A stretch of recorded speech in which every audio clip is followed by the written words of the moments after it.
Vamos lá. Ei, estamos nós aqui. Tá bem assim? Se vocês acharem que a minha cara assusta muito, vocês dão um sinal.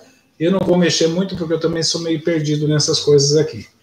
Mas, em primeiro lugar, eu queria agradecer ao Padre Vinícius, que nesse momento está saindo ali do escritório, pelo convite que eu aceitei, digamos, prontamente. Óbvio, fui olhar na agenda, mas esse horário de uma segunda-feira à noite, não é que a gente tenha também grandes e pesados compromissos, e isso aqui para mim não é nem pesado e nem difícil. É um compromisso prazeroso falar com vocês, por hora de forma virtual. Chegará também um dia de a gente voltar a fazer tudo isso de forma presencial. E depois, porque, segundo o pedido do Padre Vinícius, falar de Dom Bosco, digo para mim, pessoalmente, vale como testemunho, é uma alegria, porque eu falo do meu pai e do meu fundador enquanto uma congregação a qual eu pertenço já há mais de 40 anos, para ser mais exatos, há quase 43 anos. E nessa congregação salesiana, há quase 33 anos como sacerdote. Terei a alegria, espero, de poder celebrar os meus 33 anos de sacerdócio no final do ano agora de 2020, no mês de dezembro. O Padre Vinícius falou, sábado próximo, no dia 15, na grande festa da Assunção, o Padre Plínio, que vocês conhecem, 50 anos, imagina, uma vida dedicada a viver do sacerdócio, do seu sacerdócio ministerial, e com aquilo que cada um de nós é, com as nossas características físicas, com as nossas características psíquicas, com os defeitos, com as qualidades, com os nossos pecados, com os acertos, e às vezes na tentativa de acertar, fazemos erros também, enfim, como todo e qualquer ser humano. Aliás, isso é uma coisa que vale a pena falar, e que vale não só para esse encontro, mas como um todo. Ser santo é isso mesmo, é você viver a sua vida como você é, e buscando ser fiel no dia a dia. São Francisco de Sales, de quem nós recebemos o nome, por inspiração de Dom Bosco, dizia, ser santo, a santidade é para todos. Parece natural dizer isso, mas hoje, século XXI, no ano 2020, para ele, que viveu no século XVI, não era tão fácil.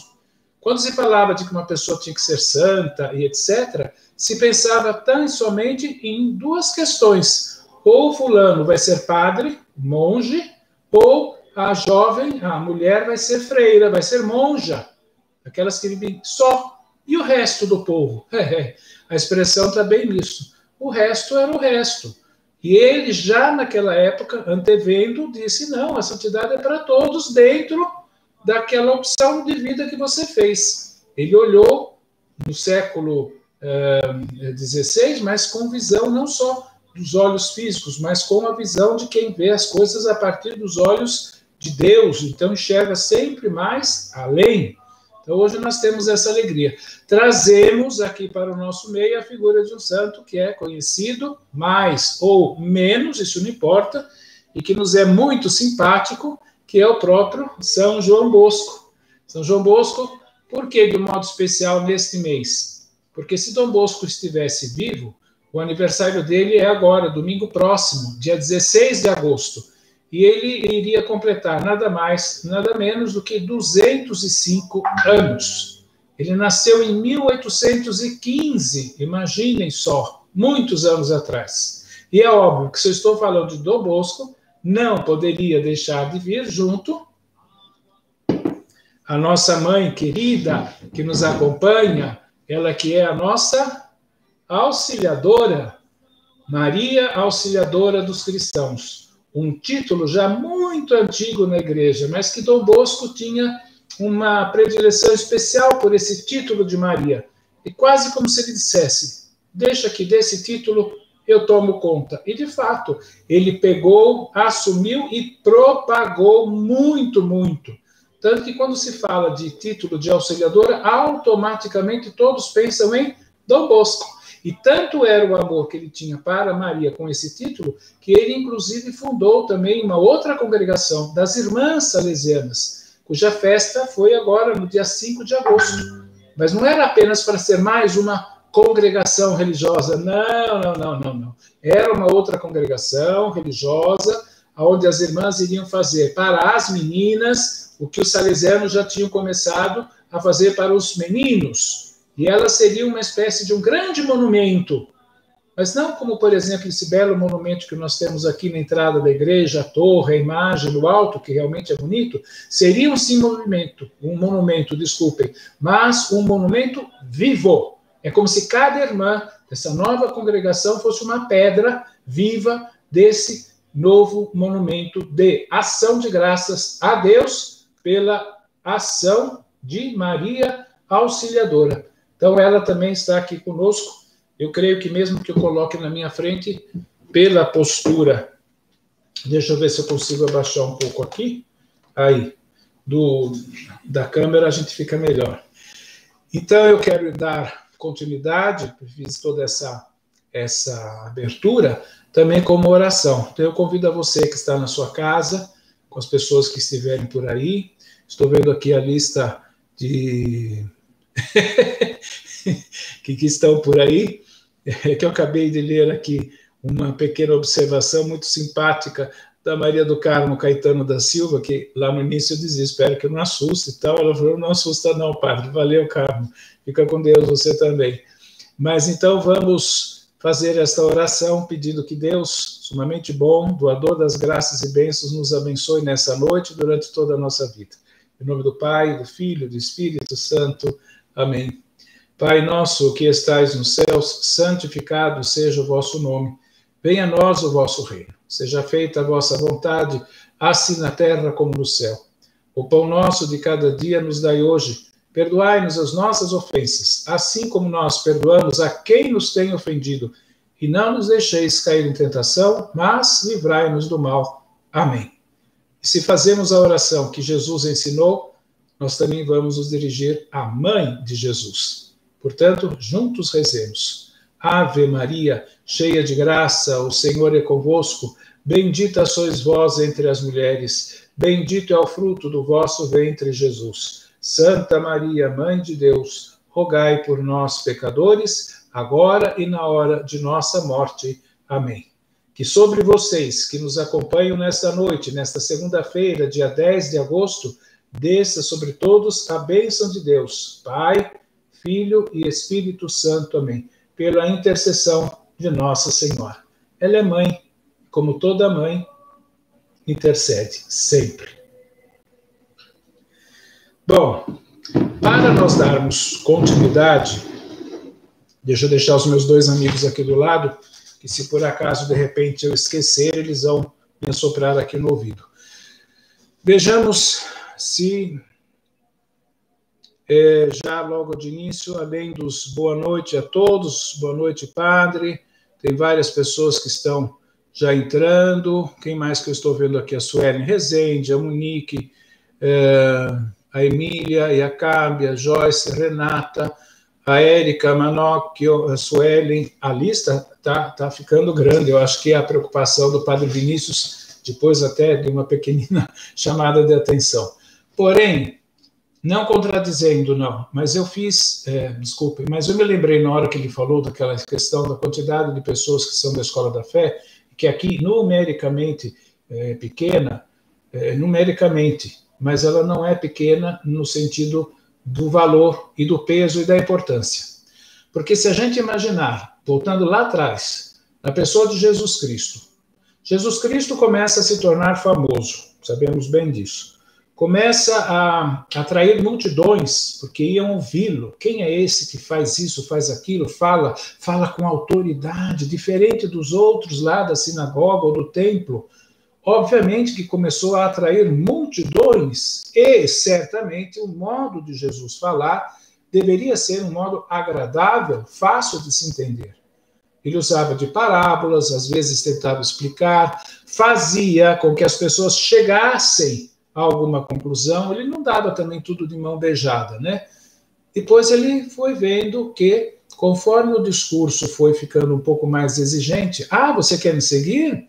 Tá bom, mas, olha só, como ele era até educado, se você quiser me seguir Ele sempre fez um convite. A resposta é de livre e espontânea vontade de quem diz o sim, como alguém que possa também dizer não. Muitos disseram sim na época? Sim. Mas eu creio que a maioria deles, dos discípulos em geral, a resposta foi um belo não. Porque Jesus, de repente, se apercebeu que a popularidade estava ficando baixa. Quando ele quis saber do seu feedback, afinal de contas, o que estão dizendo de mim por aí? Vai de cá, vai de lá. Ele ficou meio que com a pulga atrás da orelha, tanto que um dia ele lançou uma pergunta para aqueles que estavam bem próximos dele, aqueles 12, os apóstolos. Vocês também vão me abandonar?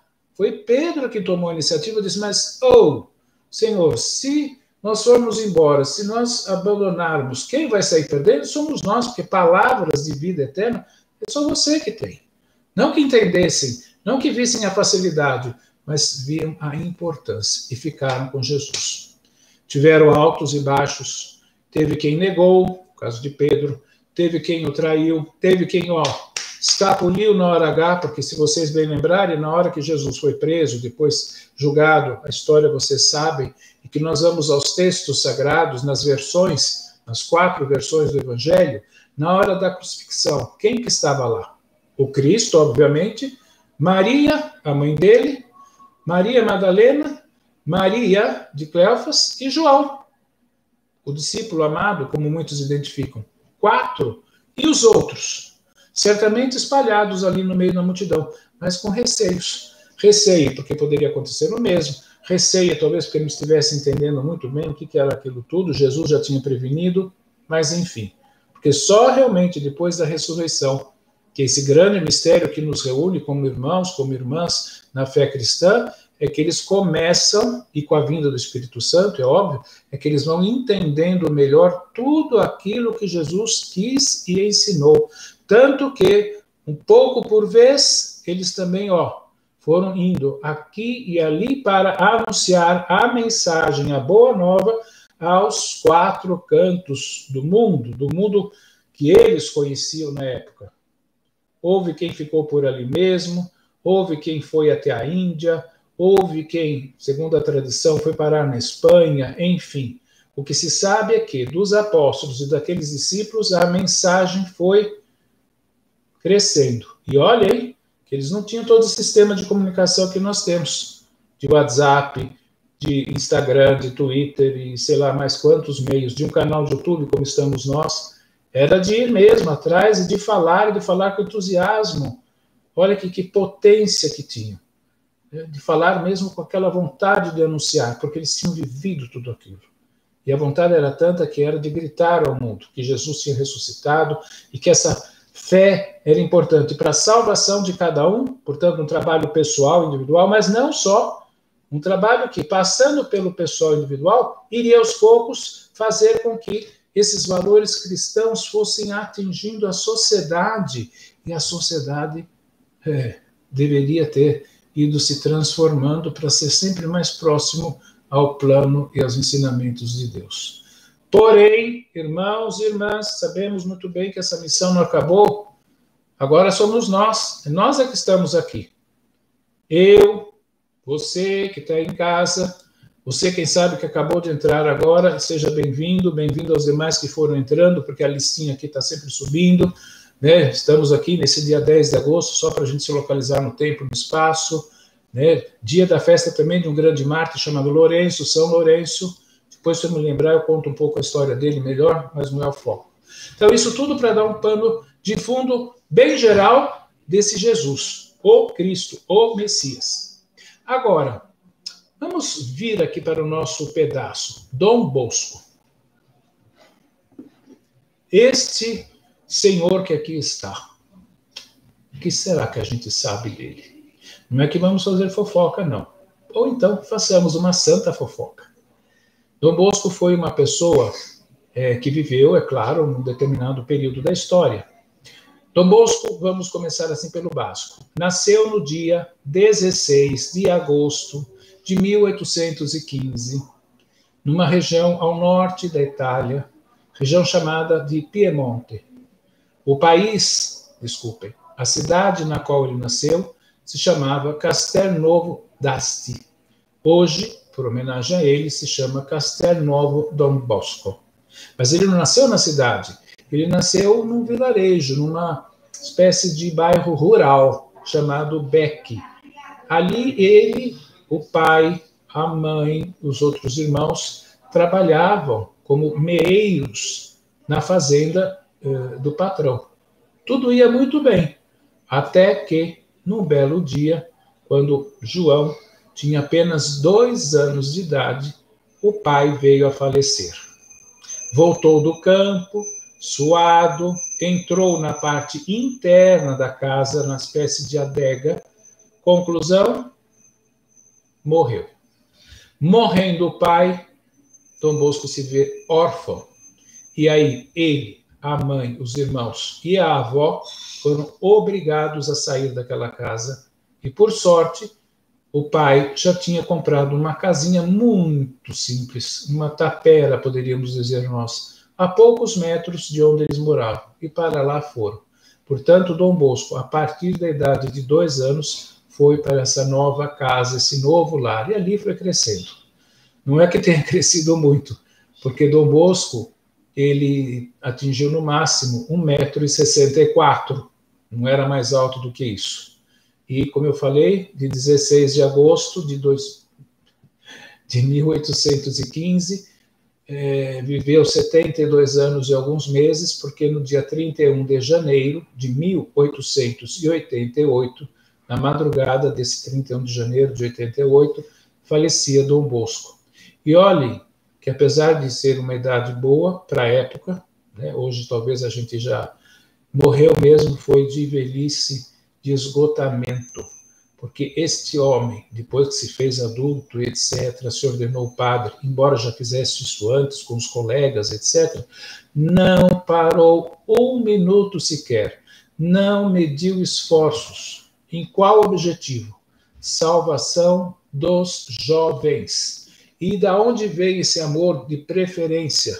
Amar a Deus, sem dúvida, ele nunca deixou de amar a Deus, mas ele pôs um foco. Eu vou amar a Deus de forma geral? Sim, Jesus que nos ensina a amar ao próximo, etc. Mas ele quis pensar nisso, amando os jovens em modo especial. Primeiro, porque ele sentiu na pele a importância de ter pai e de repente ficar sem pai. Depois, quando ele era já maiorzinho, servia de coroinha numa capela perto da casa dele, conheceu o padre que tomava conta, fez amizade, o padre percebeu que ele tinha dons intelectuais muito bons, Joãozinho já tinha manifestado o desejo de querer ser padre, o padre começou a investir, a ensinar a língua italiana, porque até então Dom Bosco falava o dialeto, então a ensinar a língua italiana, a ensinar latim e assim por diante. Mas não é que o padre, que também já tinha uma certa idade, morre. Então, pela segunda vez, Dom Bosco faz a experiência de ficar sem pai, da orfandade. Então, vejam que tudo isso já foi pautando dentro do coração dele essa preocupação. Tanto que uma vez ele fez a expressão: até o meu último respiro, eu quero ser pai para os jovens. Depois ele vai para o seminário, estuda, conhece também muitos jovens. Com esses ele vai se entretendo, faz jogos. Era uma pessoa também de criatividade muito grande. Isso tudo ajudou, né? Estava meio atrasado nos estudos, mas se esforçava. Imagine, ele trabalhava como garçom num café, à noite estudava, dormia debaixo de uma escada, teve que correr atrás como uma espécie de autodidata, diríamos nós hoje, e assim por diante. Ou seja, ele se industriou, até que ele foi para o seminário, com as bênçãos da mãe dele, etc., correu atrás, foi um excelente aluno, e olha, que não era toda essa facilidade que nós temos hoje, não, era aqueles tempos que quem entrava na sala, se era o professor, o diretor, todo mundo em pé, aquela rigidez. Ele sempre agradeceu os professores que ele teve, porque eram excelentes. Só que ali, para mim, ele já foi percebendo uma coisa. Quando eu for ser padre, ele falava, não é assim que eu quero ser. Não quero ter essa rigidez. A questão de não ser rígido não quer dizer que ele queria ser assim um relapso na educação, não. Ele queria se manifestar e mostrar que estaria próximo daqueles com quem ele gostaria de trabalhar. Tanto que uma frase famosa dele é essa que ficou e que a gente, da família salesiana, usa. Você não basta dizer para o jovem que gosta dele. Você tem que demonstrar. Falar é fácil. É por quê? Porque ele nasceu nesse contexto. Ele vivia num contexto em que as pessoas diziam, eu gosto de você, etc, etc, mas a manifestação era muito pequena, então quase que você começa a duvidar. Aí Dom Bosco vai, repito, não basta dizer aos jovens que você gosta dele, dizia Dom Bosco, é preciso que o jovem saiba, perceba, e às vezes nem precisa falar, mas perceba pela sua ação, preocupação, que você gosta dele. Aliás, isso é uma coisa que vale, entre aspas, como receita na educação dos filhos, hein? Pensaram?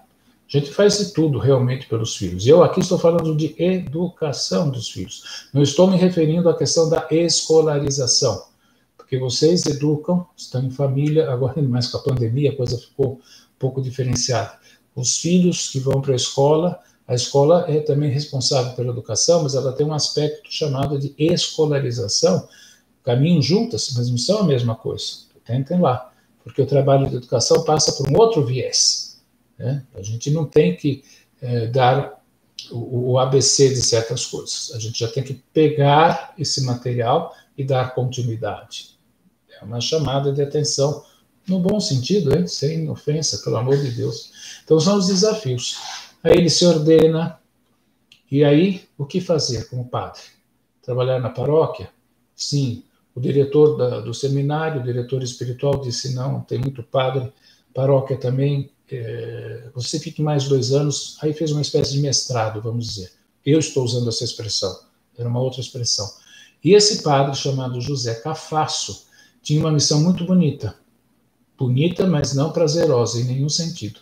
O que era? Ele era capelão da cadeia. Da cadeia. E ele ia visitar os presos, mas ele tinha a visita aos presos e ia na ala dos jovens. Jovens? Aqueles jovens de 14, 15, 16 e até menos de idade que já estavam presos. Podia? Podia. Hoje tem outras coisas. E de onde vinham? Como é que iam parar dentro da cadeia? É muito simples. Fazemos um parênteses e vamos entender em que mundo era esse que Dom Bosco vivia. Dom Bosco, como eu falei, nasceu nesse lugar pequeno que é perto de uma cidade muito grande chamada Turim, capital da região do Piemonte. E já para quem conhece o mapa da Itália, olhando para o mapa, à esquerda em direção à França. O Piemonte está ali, a 2 passos da divisa com a França. Ou seja, Dom Bosco nasce em 1800, ouvi, 1815, valeu. Logo depois do evento da Revolução Francesa, liberdade, igualdade, fraternidade, onde começa uma briga, igreja, Estado, aquela coisa toda. Dom Bosco foi nascendo com esse clima, com esse contexto de dificuldade, de separação. Conclusão, mudanças no contexto, como hoje. Não é uma época de mudanças, é uma mudança de época. As pessoas começam das cidades, dos sítios, da roça, a irem para a cidade grande, Turim. Você encontra lugar para todo mundo? Não. Você encontra emprego para todo mundo? Não. Você vem da roça, você não tem estudo, não tem onde morar, não tem nada, não encontra. E aonde fica? Na rua? Vai voltar para casa? Não. Estou falando de uma forma simples, porque aqui tem estudos em torno disso aqui. Não muito diferente de certas questões que nós vivemos. Aliás, isso não é discurso nem político, nem nada, é porque quando a gente procura viver a fé, a gente vai viver a fé no contexto no qual nós estamos. E o contexto atual é esse, meio conturbado. Não é só a pandemia, não. Tem mais rolos por aí. Nós sabemos. Enfim, obviamente que pegos, às vezes perambulando, vagabundeando, e muitas vezes já iam parar na cadeia. Só que quando a sentença, se ele era condenado, porque se estava na cadeia, tinha sido condenado, ele tinha só passado pela porta de entrada, não tinha a porta de saída. Ou melhor, tinha, mas a porta de saída, sabe para onde eles levavam? Esses jovens, de, repito, 14, 15, 16 anos, para a forca. Existia a pena de morte. E nem por isso as problemáticas diminuíram. Portanto, essa história de que, como é que é, bandido bom e bandido morto, alto lá, que primeiro não tem nada a ver de cristianismo. enfim, são todos argumentos que a gente pode tranquilamente. Mas a parte essa questão. E o José Cafasso levou Dom Bosco. Dom Bosco conseguiu ir algumas vezes, mas se sentia mal, porque ele começou a ficar desesperado. O que eu faço agora com esses jovens? Esses já estão aqui. Aqui eu não tenho remédio, aqui eu não tenho mais nada para fazer. Aí que vai já desenvolver dentro dele, coisa que já vinha antes, uma palavra, uma questão muito importante que se chama preventividade. Nós não usamos que é melhor prevenir do que remediar? Pois é. Dom Bosco vai perceber que o melhor era prevenir, fazer com que os jovens não fossem para a cadeia. E aí sim ele foi percebendo por onde caminhar. E começa a encontrar-se com estes jovens. Mas teve um começo, um dia específico que deu início. Anotem aí. Vejamos lá. Monique, Palma, você, anote lá. Keila, Daniela Dalfabro, a Ellen Faula, a Lucineia, a Érica, a Sueli, a Maria do Carmo, né? Quem mais? De outros nomes, a Lindenberg, Silveira, enfim. Anotem bem essa data, que é uma data importante para a gente entender esse Dom Bosco. 8 de dezembro do ano de 1841. O que acontece? Dom Bosco, tranquilamente, estava numa igreja chamada de São Francisco de Assis, igreja que existe até hoje, que agora os salesianos tomam conta. Ele, um pouco antes de entrar para celebrar a missa, estava na sacristia, como aqui, a sacristia da paróquia auxiliadora. E eis que estava lá dentro um rapaz, que deve ter entrado por curiosidade. O sacristão viu o rapaz, achou que ele ia ser o coroinha do dia. E percebeu que de coroinha aquele não sabia era nada. Pegou um instrumento que a gente quase não vê mais hoje, mas que até muito tempo atrás a gente via. Antigamente, os castiçais com as velas para a igreja eram grandes, as velas eram muito altas, então você tinha aquela espécie de cabo de vassoura, na ponta tinha um pavio e também tinha um conezinho para quando fosse acender e apagar. Pois ele pegou isso daqui, ó, em cima do rapaz, mandando ele embora. Falei, se você não é coroinha nem nada, o que você está fazendo aqui? Dom Bosco, olhem bem, naquele momento diz, o que você está fazendo ao sacristão? Vai logo chamar, você não pode tratar assim os meus amigos. Que furo, Madonna mia. O sacristão ficou sem graça, amigo de Dom Bosco, eu fazendo isso. Que amigo, nunca tinha nem visto. Bom, deu 2 minutos de prosa, diz assim, eu vou celebrar a missa, vocês me esperam, tal, enfim. Dom Bosco conversa com ele. Conversa, tem primeiras informações, descobriu que ele se chamava Bartolomeu Garelli, e conversa vai, conversa vem, todas as respostas que Dom Bosco, todas as perguntas que Dom Bosco fazia, ele sempre respondia não tinha mais pai, não tinha mais mãe, não tinha onde morar, não sabia ler, não sabia escrever, não sabia nada. Catequese, então, vocês que são os pais das crianças que se preparam para a catequese da primeira Eucaristia, imagine, não sabia nada de nada. E Dom Bosco disse, e se eu propor ensinar para você separadamente, você topa? Bom, se é assim, porque senão eu tenho que vir no meio das crianças, eu vou passar vergonha, e eu tenho vergonha, né? Aliás, mas você não sabe fazer nada? Não. Até que Dom Bosco fez uma pergunta óbvia. Escuta aqui, Bartolomeu, você sabe assobiar? Ele falou, isso eu sei. Pronto. A partir disso, ele ganhou o coração do rapaz. O que significa isso, minha gente? Ele desistiu do rapaz? Nem um pouco. Ele conseguiu, e para isso a gente tem que ter muito peito, mesmo no trabalho educativo, de pai para filho, de filho ali, e de quem trabalha em outros setores, outros níveis de educação. Você conseguir perceber que o que de bom tem aquele ser humano, porque todos nós temos. Nós não podemos ser um poço de coisa errada. A gente sempre tem. A arte é justamente descobrir o que, onde, como está esse dom.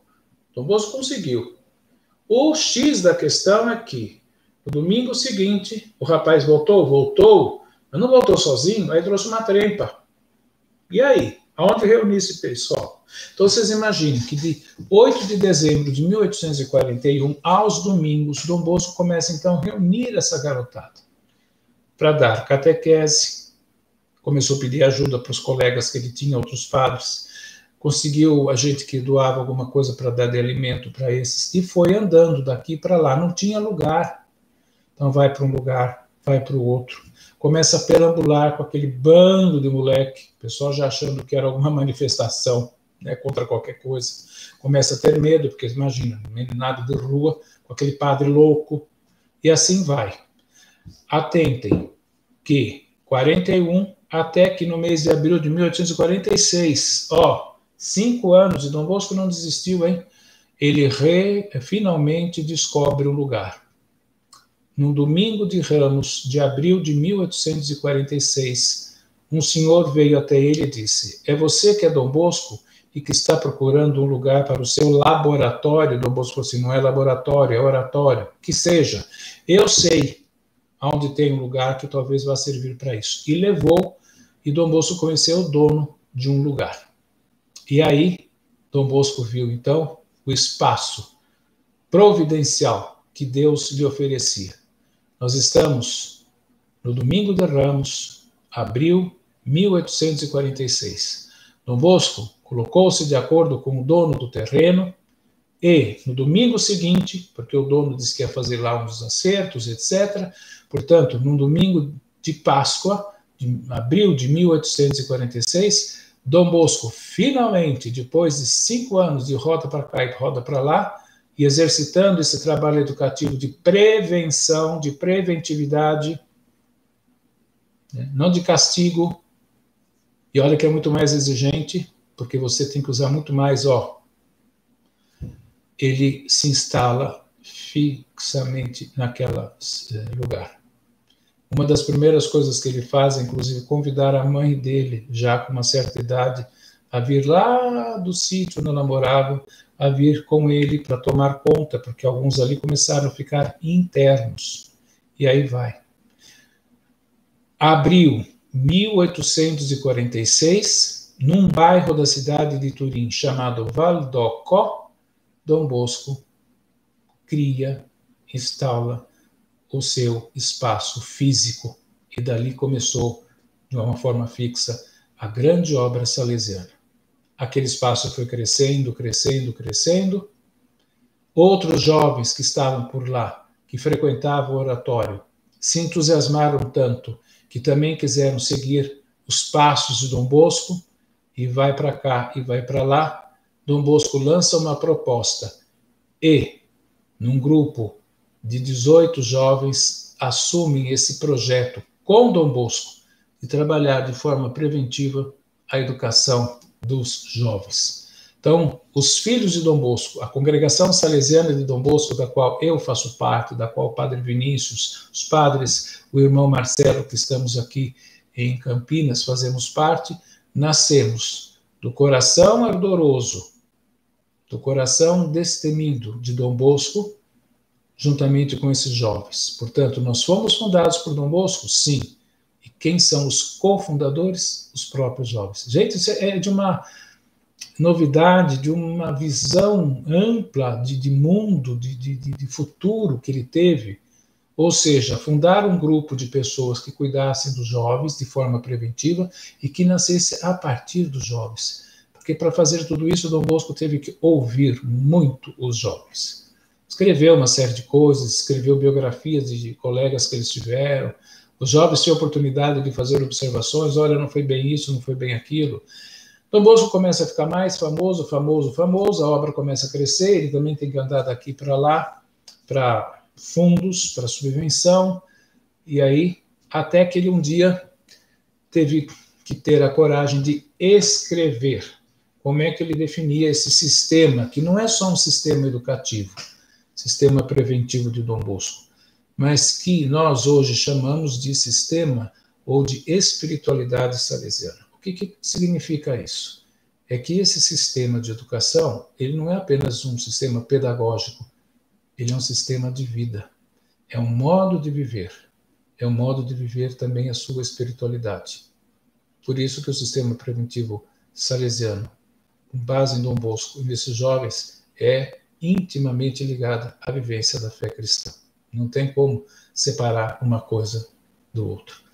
Tanto que, para nós salesianos e para quem faz parte da grande família salesiana, onde que a gente encontra Jesus Cristo?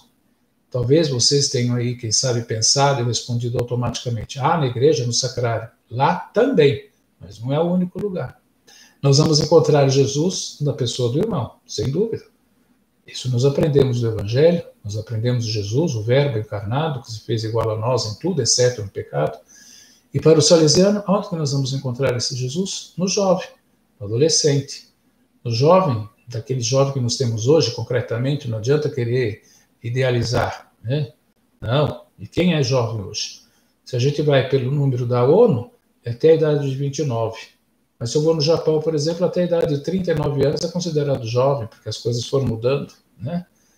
Ou seja, é ali, no meio dos jovens, é que nós vamos encontrar Jesus. Isso é o encontro especial que passa no coração de Dom Bosco, passa por nós, de encontrar Jesus na vida dos jovens.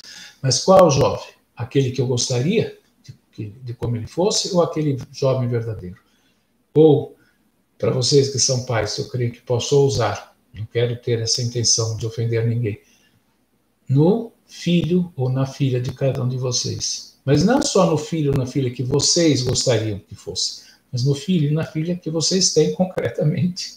Porque cada um tem o seu caráter, o seu temperamento, o seu jeito de ser, que vai ser moldado, mas a gente é sempre aquilo que é. E quem são os jovens? Tanto que uma vez me perguntaram, quantos jovens? Eu cheguei a trabalhar uma vez em paróquia, e aí uma pessoa me perguntou, mas quantos jovens você tem na paróquia? Eu respondi, não sei, tenho a mínima ideia. A pessoa levou um susto, mas como não sabe? Tem um grupo de jovens. Bom, então vamos refazer a pergunta. Quantos jovens, quantos grupos de jovens, etc., etc., você tem na paróquia? Essa resposta eu consigo dar. Tenho o grupo de preparação à crisma, o grupo de jovens, papapá.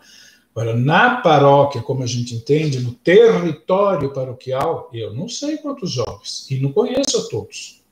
E repito, nós temos que não nos iludir de querer idealizar. Eu gostaria tanto que os jovens fossem assim, assado. Eu gostaria, mas não é. E depois conhecer. Quando eu disse lá atrás que não basta dizer que ama, mas é preciso demonstrar, isso vai exigir minimamente que a gente conheça o mundo dos jovens. Eu creio que vocês, pais dessa criançada da catequese da primeira comunhão de agora, que são bem mais jovens do que eu, já consigam acompanhar mais. Mas se a gente pega, às vezes, um celular qualquer de um jovem ou de um adolescente no WhatsApp ou em qualquer outro sistema, a gente ri. Eu, pelo menos, às vezes, caía na gargalhada em outras escolas quando eles iam mostrar, porque algumas vezes eu não entendia o que eles tinham escrito. Por quê? Código, abreviatura, tinha que fazer o quê? O primário de novo. Eu era um analfabeto. E a gente também vive e encontra isso. Conhecer o mundo do jovem. Isso não quer dizer que vai achar que tudo é lindo, maravilhoso e está de acordo. Não. É conhecer para saber em que território, em que terreno você está pisando. Para que aí sim, se você tentar e quiser dizer uma palavra, será respeitado, assumido e vai facilitar o diálogo. Né? Deixa eu só dar uma olhadinha na coluna aqui do lado para ver se apareceu alguma pergunta. Boa noite, boa noite, boa noite, boa noite, boa noite. Opa! Boa noite, boa noite. Que linda história de Dom Bosco, não sabia de nada disso. Opa! Já me dou por contente, viu só? E olha, ó, eu tive que fazer rápido, porque olhando aqui nas paredes, eu não sei que hora. Aliás, são 20 horas e 31 minutos, tem meia hora que nós estamos falando. Mas Dom Bosco é isso mesmo. Portanto, é um santo dinâmico. Olha aqui. Eu falei, quantos metros ele tinha? Vejamos. Isso. Quem falou 1,64 m acertou. Baixinho. E era da região do Piemonte, norte da Itália. Então, ele tinha essa parte aqui, ó, da cabeça, ó, porque os italianos que são do norte da Itália têm a fama de serem cabeçudos, que tem cabeça dura. E eu digo isso de experiência própria, porque eu tinha, né, 4 avós italianos e todos do norte. Portanto, a cabeça aqui é dura, você bate, bate, bate, mas é ali, ó. Não deixa a peteca cair, não. Desiste.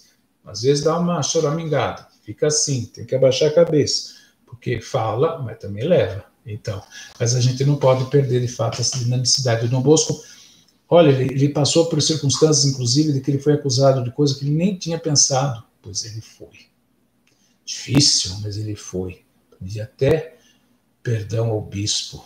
Depois o bispo passou e descobriu que ele não estava envolvido naquilo.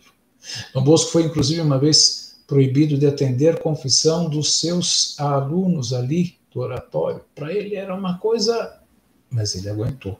Por quê? Porque ele sabia que se ele fosse de forma turrona, corria o risco de perder, de fato, a obra dele. E não estava em jogo só o orgulho dele, não. Isso era difícil, não nego. Mas estava em jogo a continuidade daquela obra. Porque ele sabia que ele tinha esse amor, que muitos que estavam com ele também. E depois, quem ficaria? Ele sabia que não ia ficar para sempre. E aí, repito o que disse lá atrás, a congregação nasceu nesse esquema e chegou até hoje. Tanto que no dia 14 de julho que passou, nós celebramos a chegada dos salesianos aqui no Brasil, que foi lá em 1883, Dom Bosco era vivo, foi ele quem mandou os salesianos para cá. Imagine vocês, até chegarem na cidade de Campinas, aqui no Liceu, depois a Escola Salesiana São José, e agora mais recentemente ainda com a grande obra social ali que a gente chama simplesmente de Vida Nova, na região lá do Parque Uziel, junto ao aeroporto, enfim. Uma presença antiga, importante. O Liceu tem mais de 100 anos, só para vocês terem uma ideia, vocês sabem melhor do que eu isso, principalmente quem é realmente da cidade de Campinas, não só quem mora aqui, o que se mudou, como é o meu caso. Eu vim para cá agora em janeiro, eu estava em Americana, mas eu sou natural de São Paulo, e assim vai. Agora, a conversa está muito boa, mas eu não vim aqui só para falar desse aspecto histórico, isso é importante. Isso tudo para servir de pano de fundo. Afinal de contas, quem é esse Dom Bosco? João Bosco, que eu falei, nasceu em 1815, morreu que ano mesmo? Ele estava com 72 anos e alguns meses. Veja lá, veja lá. Isso, parabéns a quem falou 31 de janeiro de 1888. Por isso que em 31 de janeiro é a grande festa de Dom Bosco. Tem festa agora? Tem, porque é do aniversário. Então a gente faz festa no aniversário dele e também no aniversário, eu não diria da morte, mas do nascimento de Dom Bosco para a vida eterna. Aliás, nos inspirando na experiência que os primeiros cristãos tinham. Os cristãos, quando faziam festa, relembrando alguém falecido, no dia tal, não porque ele morreu, é tristeza, óbvio, mas é porque naquele dia aquela pessoa tinha nascido para a vida eterna. É o dia que também nós vamos chegar, para nascer para a vida eterna. Eu costumo dizer que nós temos, digamos, duas certidões. Uma, nós temos ela pronta, preenchida, tudo, que é a tal da certidão de nascimento. Tem dia, mês, ano, hora, etc. Nós temos uma outra. Aqui no mundo humano nós chamamos de certidão de óbito. A gente pode até deixar já preenchido alguma coisa. Acho que talvez o nome. E olhe lá. Porque data, mês e ano. E aí o bom é ver essa data que alguém há de preencher, ela ser vista como nascimento à vida eterna. Então, de uma data para outra, tem esse espaço de tempo no qual nós, que procuramos seguir a Jesus Cristo, conhecendo, vendo se a gente topa mesmo, a gente tem de tempo para fazer o bem. E fazer bem, o bem que está ao nosso alcance. Isso Dom Bosco também, de uma forma ou de outra, sempre viveu. E conseguiu, o bonito desse homem é que ele conseguiu, digamos, assambarcar em torno a ele uma quantidade de pessoas que o apoiavam, desde apoio financeiro, mas apoio presencial, de que topavam a parada com Dom Bosco para defesa, para ensinamento. Dom Bosco abriu as escolas profissionais, escolas regulares como nós temos, tudo para quê? Para ensinar aquele jovem a ter condições melhores de vida, para também poder subvencionar, quem sabe, a própria família. Então não é que foi só pegando e dizendo, coitadinho, você é isso, não. Tanto que, na história da Itália, Dom Bosco é tido, eu diria, como um patrono das questões sociais. Ele foi o primeiro que, pela primeira vez na história, se preocupou com que aqueles garotos que já trabalhavam tivessem carteira de trabalho assinada. Imagine vocês, se não é questão não de outros regimes de governo, não, para dizer. Por quê? Porque a criançada era explorada. Você começava a trabalhar a tal hora e não tinha hora para acabar. E Dom Bosco disse, opa, essa moçada tem uma faixa etária, tem uma resistência, precisa ter uma hora para começar, uma hora para terminar, ter um momento de refeição, coisas mínimas. Ele foi lá brigar no lugar de trabalho de muitos desses jovens. Mas não foi só brigar de boca e deixou, não, exigiu, o documento saiu, a carteira de trabalho da época, Dom Bosco, né? E Dom Bosco ensinou também tudo isso a partir também de fazer o quê? Com que aqueles jovens amassem sempre a Deus. Os levava constantemente na igreja e fora da igreja, a viver aquilo que eles celebravam na igreja, fora. Viver aquilo que estavam dentro da igreja, na mesma intensidade, no pátio, se divertindo, etc. Tanto que Dom Bosco dizia, você quer ser santo? E no início da conversa a gente falou de santidade, vocês lembram? Espero que sim, se ninguém tiver com Alzheimer aí, né? E ele disse, para ser santo é tão simples, Ele dizia apenas duas coisas. Primeiro, estar sempre alegre. Já parou para pensar o que significa estar sempre alegre?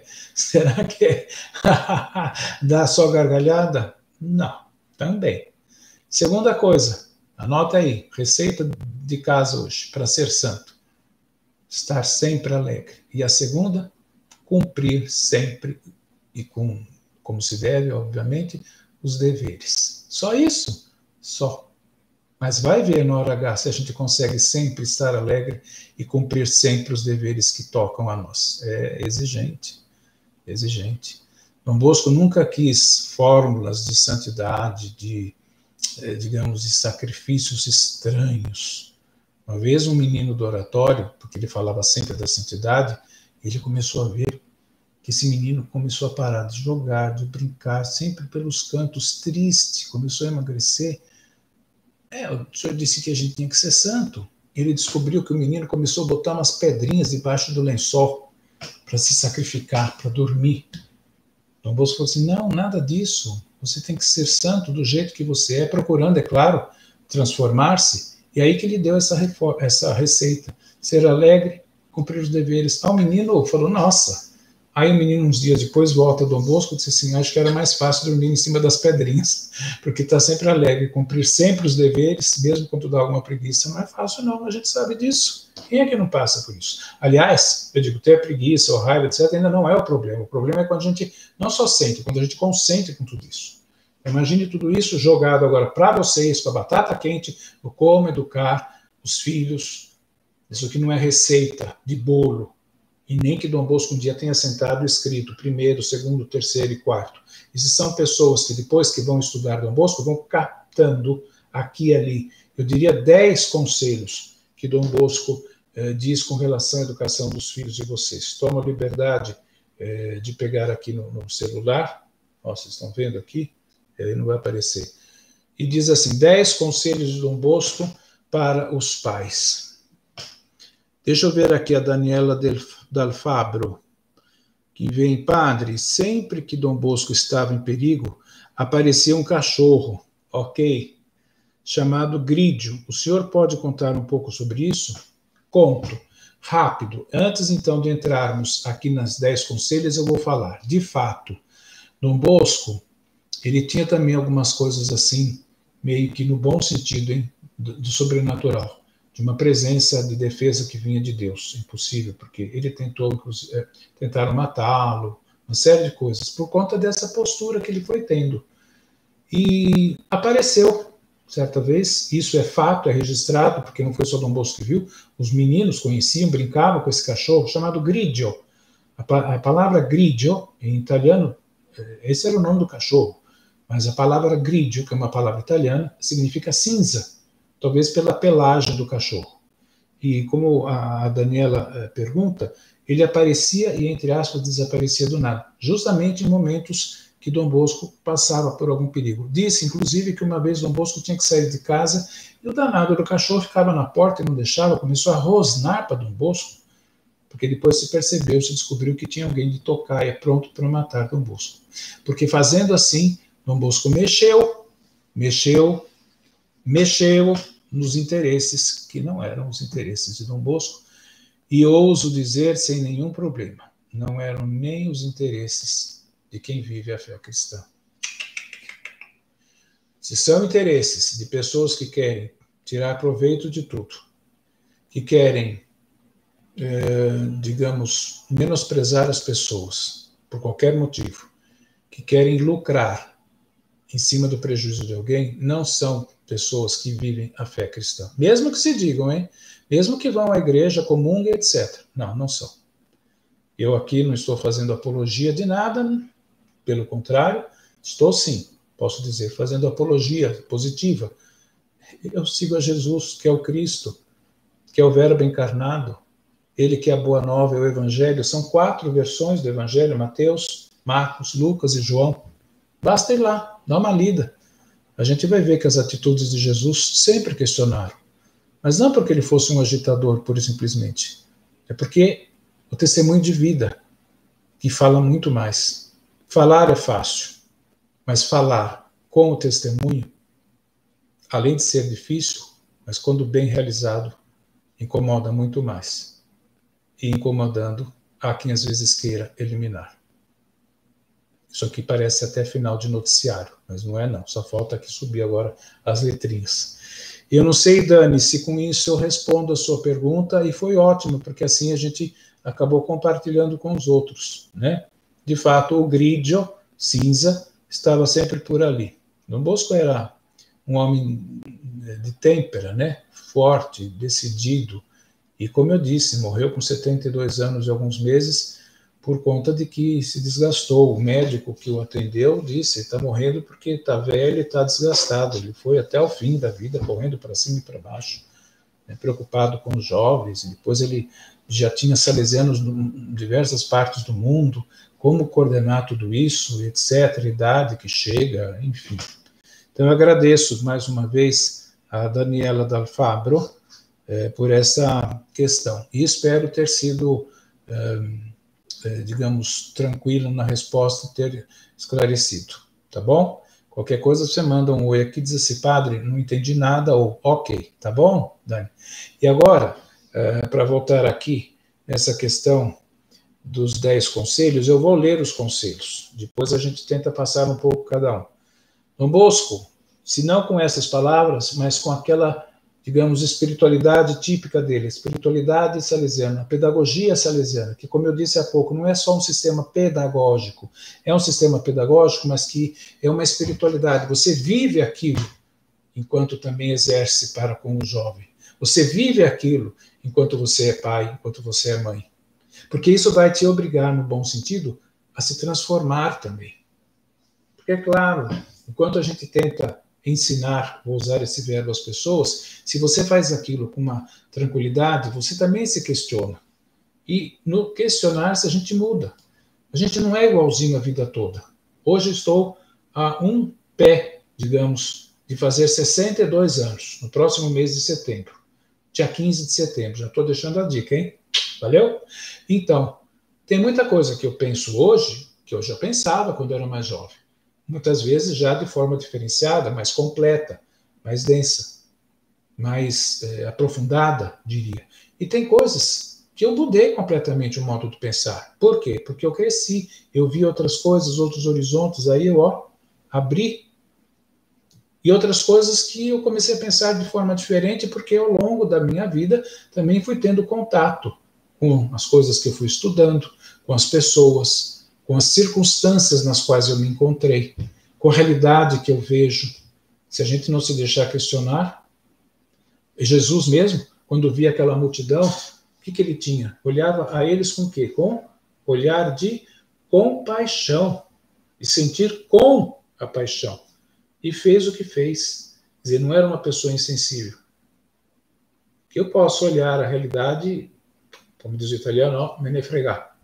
Mas não é. Se eu sou, agora parto da questão, se eu sou cristão, no caso, se eu sou um educador salesiano, eu vou olhar e ver o que eu posso, como é que eu contribuo. E aí eu preciso sentar, parar, ver e etc.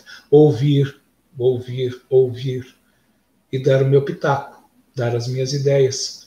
Às vezes eu tenho que fazer isso também de forma mais incisiva, sem dúvida, saber pontuar, porque querendo ou não, a gente acaba tendo uma visão mais ampla, porque não é tudo, mas a quantidade e os tempos de vida, os anos ajudam, deveriam ajudar. Mas enfim. Ok, valeu, Dani. Um abraço.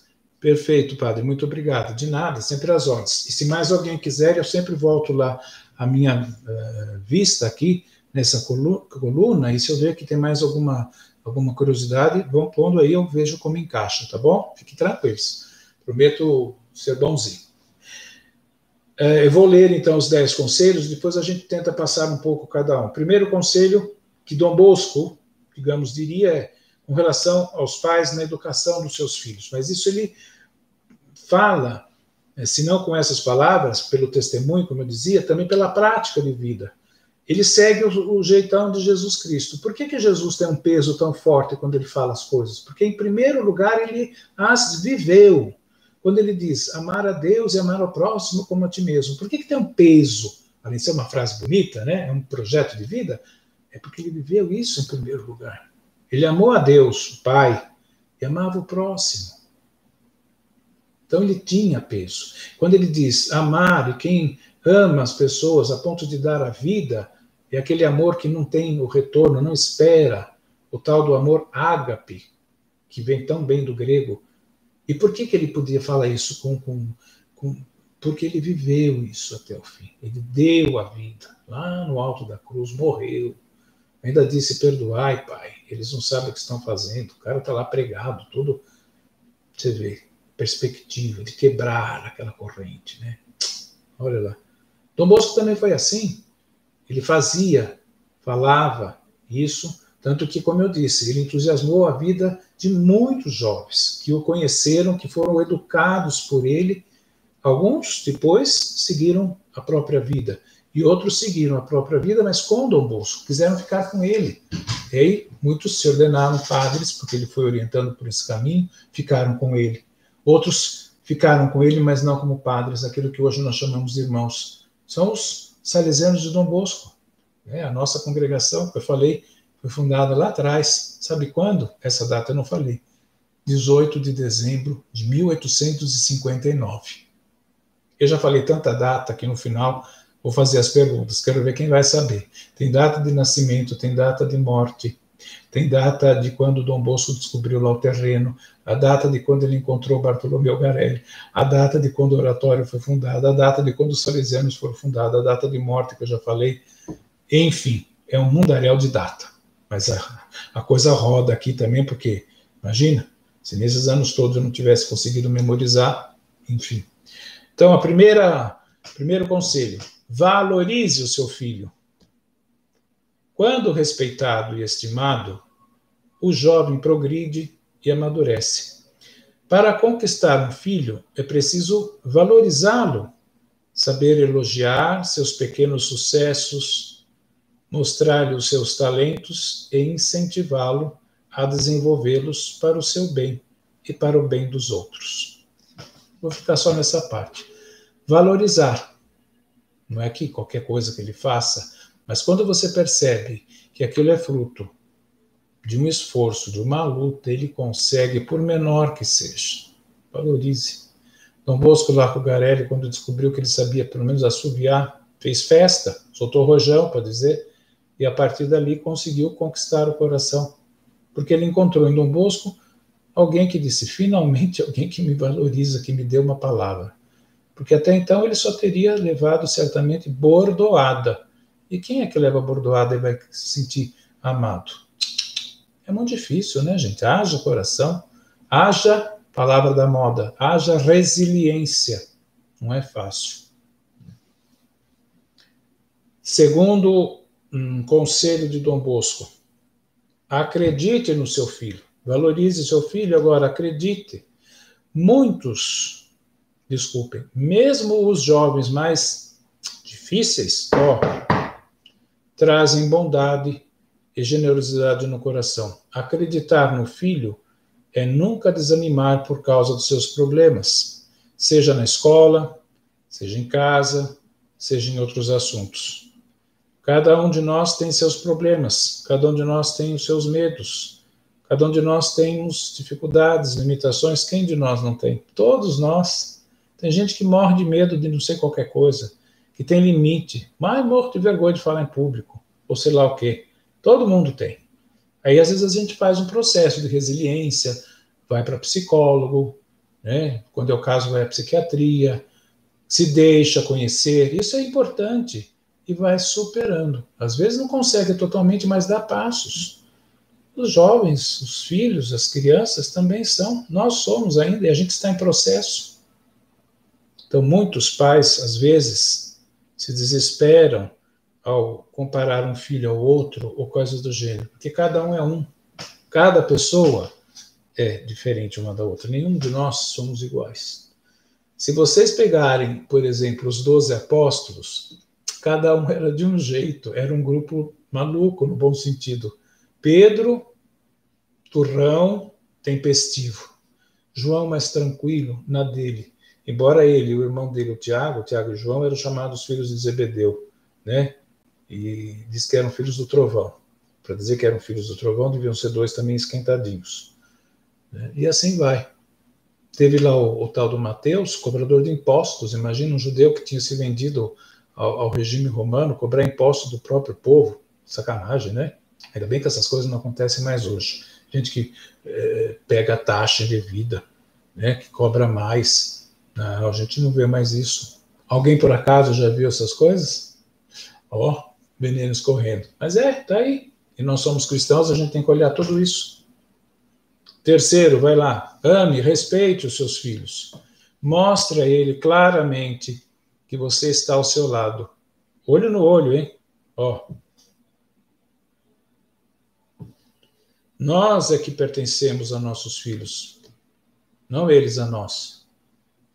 Filho, filha não é propriedade de pai nem de mãe. Saíram de dentro da mãe, saíram, digamos, é claro, mas não são propriedades. E dizendo isso, eu não quero dizer que, né, pelo amor de Deus, eu estou dizendo que são pessoas diferentes, só isso, que vão ser educados por você, pai, por você, mãe. Talvez quem saiba mais do que eu, mas alguns anos atrás, lendo modos de como as famílias educam seus filhos a partir da cultura de diversos países, obviamente que a primeira que eu fui ler não foi do Brasil, porque aqui a gente já nasceu e vive aqui, já sabe, mas foi da Itália mesmo, porque eu morei na Itália, tenho essa alegria de dizer, não é para me gabar, é porque falo isso com alegria, 12 anos, sempre na cidade de Roma, e como bom neto de italiano, como cidadão italiano, você imagina, o coração bate, né, com uma tarantelazinha. E é um sistema meio assim, digamos assim, o filho vai ficando em casa, o filho ou a filha, até que dá. Enfim, então muita gente de seus 30, 40, até quase 50 anos ainda morando com o pai, com a mãe. Compensação, vem em outros estudos de outros países, por exemplo, agora eu cito os Estados Unidos, que é o oposto. O jovem, a jovem, termina aquilo que aqui nós chamamos de ensino médio, tchau e benção, vai tocar a sua vida. Aí vão para aquelas repúblicas, né? Se não mudaram ainda, tocar o barco. E se você não sai, parece que aquela família é vista de forma meio diferenciada. Olha as diferenças que tem. É claro que para acontecer isso, já desde o início, o modo de educar, o modo como aquele pai, aquela mãe enfrentam essas circunstâncias também deve ser diferente. Por isso que nesse terceiro conselho, ame e respeite o seu filho, e vai dizer, né, que eles não são propriedades. Não há como conquistar o filho, educá-lo bem, sem amá-lo e respeitá-lo profundamente. Amar alguém significa dar-se, doar-se, esquecer-se de si mesmo, dizer não a si para dizer sim ao outro. Isso não acontece só entre pais e filhos, isso acontece entre os esposos, isso acontece de um educador para um educando. É um amor que é de... Vamos para o quarto conselho, eu estou encurtando. Elogie seu filho sempre que puder e que ele merecer. Para quê? Porque também eu estou ligado aos outros 3 conselhos. Valorizou o filho, acreditou no filho, amou e respeitou, automaticamente, quando puder e for o caso, saiba elogiar, porque senão, às vezes, alguns, pelo temperamento, etc., só levam bordoada e aquilo vai ficando de tal forma que é difícil, às vezes, depois, porque aí vai também de cada um, né? Tem filho ou tem filha que tira de letra, é caráter, estilo, mas tem alguns que ficam na deles, né? Esses que ficam muito na deles, muito quietos, esses às vezes preocupam. Penso eu. Agora é o padre Paola quem fala. Penso eu. Né? Como aqueles que hoje em dia às vezes pensam, que bom, meu filho está em casa, lá no quarto. Bom, agora tem que estar mesmo por conta da pandemia, mas antes, quando a vida era, entre aspas, mais normal. Com essa questão toda de contatos midiáticos que a gente tem, não sei se eu ficar em casa é o mais tranquilo, em soma. Quinto conselho, compreenda seu filho. O mundo hoje é complicado. Põe complicado nisso. Rude e competitivo, sempre foi, mas agora ficou acentuado, não ficou? E aí as pessoas que viveram numa outra época se assustam. Mas antigamente não era assim. Era. Antigamente não tinha dessas coisas. Tinha. Mas a gente sabia? Não. Hoje, você acabou de falar, nós estamos aqui conversando. Isso aqui fica gravado. É um segundo depois, se eu pôr na internet, vai chegar onde? Na Conchinchina. Acho que não vai falar China, é melhor não, né? Vai chegar na Austrália, no Japão, enfim. E antes era assim? Não. Para dar um exemplo dessas questões de comunicação e que a gente precisa compreender o filho nessas mudanças todas. Eu lembro que, nascido em São Paulo, no bairro da Lapa, os meus pais eram, né? Porque já são falecidos, eram naturais aqui perto da cidade de Araras. E a gente, quando queria falar em casa, na casa da avó, com os tios, enfim, ligava para quem? Para a telefonista. A telefonista disse, olha, daqui a 5, 10 minutos eu chamo e tal, e assim era. Normal, não tinha como comparar. Ou como um aluno, que ainda no começo desse ano, antes de entrar a pandemia, me fez uma pergunta lá na Escola Salesiana São José. Ô padre, me diga uma coisa, como é que lá atrás, quando o senhor já era jovem, que não tinha internet, não tinha celular, como é que vocês faziam para viver? Eu falei, a gente não fazia, não tinha, então você não tinha como comparar. Aí, então, essas mudanças todas que foram chegando, obviamente que vão também entrar nessa questão de compreender o seu filho. O mundo hoje é complicado, rude, competitivo, muda todo dia. A mudança, é muito rápida. Hoje, amanhã já pode não ser. Ainda mais hoje em dia com fake news para lá e para cá, é tudo muito rápido. Muito, muito mais do que a gente esperava. E a gente não dá conta, muita coisa. E a gente não dá mais para querer dizer que sabe tudo. Né? O doutor sabe tudo, não dá. Melhor dizer, olha, eu sei que nada sei, como já um filósofo dizia. Ou o que eu sei não é o total das coisas. Então vejam como é que, para trabalhar na inspiração, esses conselhos são inspirados em Dom Bosco, na educação dos filhos.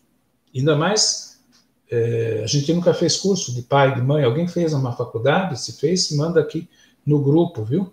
O nome da faculdade que você estudou para ser pai, para ser mãe. É meio que na raça, né? Pouca experiência do que foi, do como foi, mas vai dar o seu jeito e assim vai. Né? Essas coisas são importantes. E, assim como em qualquer profissão, a gente sempre é convidado a atualizar, eu não posso ficar só com aquilo que eu aprendi no curso básico, também ser pai, mãe, ser educador, vai exigir de mim atualização constante. Conversa aqui, conversa lá, conhecer o mundo, no caso do filho, da filha, ou do mundo que ele vive, para entender o que passa na cabeça, que não quer dizer, quando eu digo entender o mundo, é concordar, mas pelo menos saber. E aí, se eu vou dizer a palavra, vai por um canal que eu sei que vai chegar, porque senão não chega. Né? Não dá. Faço uma interrupção, ver aqui a coluninha. Deixa eu ver mais aqui. Valeu, Marcos Albertini. Bonito, vou ler, viu? Com a sua permissão, espero. Ele faz uma afirmação sobre Dom Bosco muito bonita. Ele diz assim: São João Bosco foi amor puro, verdade. Firme nas atitudes, sensato para tirar de cada um o seu melhor. Cara, Marcos Albertini, só com essa frase eu já me dou por contente. Para dizer, não quero menosprezar os outros, pelo amor de Deus. Porque a gente também tem que ter esse lado, né, de ficar contente. Você entendeu quem é Dom Bosco?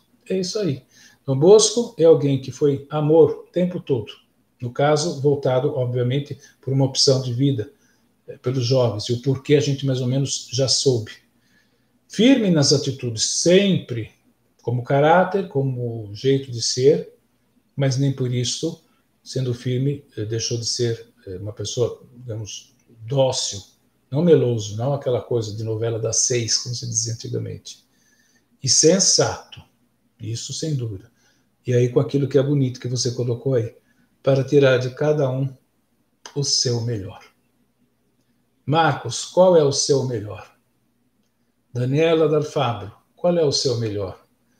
Lucinéia Cristina, qual é o seu melhor? Aliás, a Lucinéia tem um sobrenome parecido com o da família da minha mãe, Lucinéia. Você é Binotto. A minha mãe era Benotti. Será que é parente?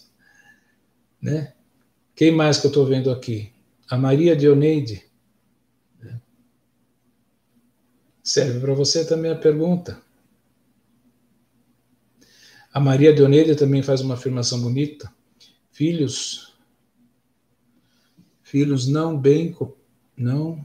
Ah, é verdade. Filhos, eles não vêm com manual de instruções, nem um pouco.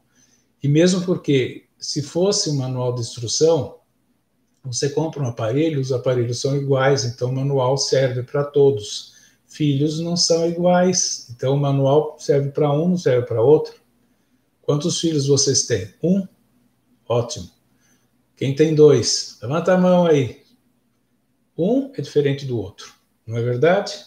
E saíram do mesmo pai, da mesma mãe, digamos. Estou falando no geral, não vou entrar em detalhes e particularidades. Se você tiver 3, 4, 5, cada um é um. A minha avó, sua sabedoria simples, que veio da Itália, dizia: a nossa mão tem 5 dedos, cada dedo é de um jeito, imagina. A minha mãe, quando viva, dizia: os filhos são carne, carne que cresce, portanto que se movimentam, cada um é de um jeito. Eu me lembro que uma vez ela falou isso, já tanto tempo antes de morrer, porque ela morreu com quase 93 anos, eu falei assim: mãe, eu não lembro da senhora ter essa filosofia, não, quando eu era pequeno. Ela riu e falou: claro, sempre tive. Eu falei: sei. Andou ficando com Alzheimer, né? Esquecendo certas coisas. Aí ela riu um pouco e tal.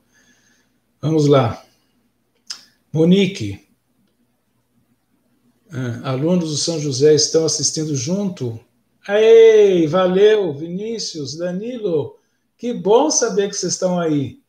Agora vocês têm, olha, prato cheio. Cobrem. Olha eu aqui, fazendo o rolo. Cobrem. Assim como também pai e a mãe vai saber cobrar. Né? É uma questão de partilha. E estão adorando sua live. Mandam abraços. Então, abraço. Aqui pode dar um abraço bem apertado, porque esse bendito corona não chega aqui pela telinha, né? Enfim. Aliás, tem lá atrás, se vocês estão vendo, alguém achou que era São José? Não, aquele lá é São João Batista. Tá bom? Só para saber, porque veio uma pergunta aqui, deixa eu responder. Mas vamos continuar com os conselhos aqui. Então, olha lá, mais uma vez, Vinícius e Danilo, muito obrigado. A Renata também, valeu. São diferentes e como? Muito diferentes. A Monique pôs um kkk, deve ter caído na gargalhada, ótimo. A Manuela Gonçalves, quando meu segundo filho nasceu, praticamente tive que jogar fora tudo que sabia sobre ser mãe e começar de novo. Em italiano tem uma expressão muito simpática, cominciare da capo. É próprio isso, mas a expressão é italiana, começar de novo. Começar de novo, vai valer a pena. Lembra dessa música? Eu não vou seguir à frente, porque eu não quero fazer concorrência com o Padre Vinícius. Mas, gente, é isso. E o bonito está nisso, porque você se exige. Cansa, é exaustivo, sem dúvida, mas vale a pena. Ou vocês acham, dizendo da minha pessoa, eu quando eu acordo às 6h15, 6 horas, 6h15 da manhã, já acordo assim, ai, que bom, hoje... Tem dia que sim, você está animado, mas tem dia que bate aquela preguiça normal de quem começa o dia, mas aí você vai para frente. Essa é a grande aventura.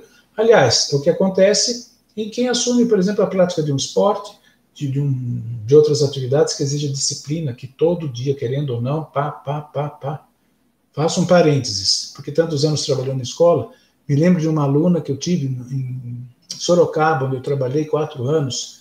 Ela era bailarina e estava no ensino médio, 3º ano. Uma menina bonita, fisicamente, bonita de jeito, participava da pastoral, animadíssima, topava tudo. Como é que chama? Campanha, semana missionária. Era daquelas que ia nas salas de aula motivar. Olha, vivia com o dedo na tomada 220. Bailarina. E olha, um dia não tive dúvida, eu falei, o nome dela vou falar Francisca, para não ficar revelando. Vai que pedi com toda a delicadeza e atenção para ver o pé. Aquele bailarina não é muito bonito, não. Se tiver alguma bailarina aí, me desculpe. Ela falou, padre, esse pé realmente não é o mais bonito do mundo, mas é com esse pé aqui que hoje eu posso, quando danço, fazer os outros saírem com prazer das minhas apresentações, quando eu faço sozinha ou quando eu faço com o grupo. Mas tive que passar por isso. Mas eu me alegro, porque eu faço o que eu gosto e sei que fazendo bem aquilo que eu gosto, fruto também de muita dor no dedão, eu posso levar alegria a todos. Quer mais testemunho do que esse? Por isso que eu falei, a gente joga fora mesmo. Vejamos o que mais. Érica Manocchio, Luca Manocchio Xavier, aluno de São José, também assistindo comigo, está adorando. Valeu! Olha lá, Luca. Olha aí, vocês anotem, viu? Vocês que são daqui, que são da Escola Santa Luisiana São José, que estão assistindo, mas também os do liceu, né? E eu, olha, posso fazer um testemunho? Eu estou assim, essa pandemia de fato me pegou de calça curta, porque nós começamos as aulas no final de janeiro, dia 13 de março parou tudo, ou seja, tive praticamente um mês de contato, porque teve carnaval no meio. Então, tudo na base do virtual, do online. Eu sinto uma falta danada, porque eu não pude. Nesse tempo todo, eu teria conhecido muito mais vocês. Porque eu gosto de ir na sala de aula, falar, etc. Enfim, paciência, é o que temos para hoje. Está muito bom, vamos caminhando. Quem mais que está por aqui? Por enquanto é só... Então, cada filho é único. É isso mesmo, Érica, cada filho é único. Como cada mãe é única, como você, Érica, que é filha, também é única, como quem é o pai é único, nós também somos únicos. Quando a gente era filho, o filho, a gente esquece. Não, é que agora a gente muda de figura, a gente muda do lado do palco, digamos. Antes a gente era espectador, agora a gente virou ator, ou coisa do gênero, uma simbiose das duas. Mas vamos lá para frente. Vamos pular para o 6º. Alegre-se com seu filho. É bom alegrar-se com os filhos. Tanto quanto nós, os jovens, são atraídos por um sorriso. A alegria e o bom humor atraem os meninos como mel. Alegria, um grande tônico de vida. É bom ter uma pessoa que sabe sorrir ao nosso lado. É tão bom quando a gente encontra alguém que nos faz sorrir, que nos faz rir, que nos faz gargalhar. Faz bem para a saúde, faz bem para a alma. E é tão bonito, gente, quando a gente vê isso acontecendo na família.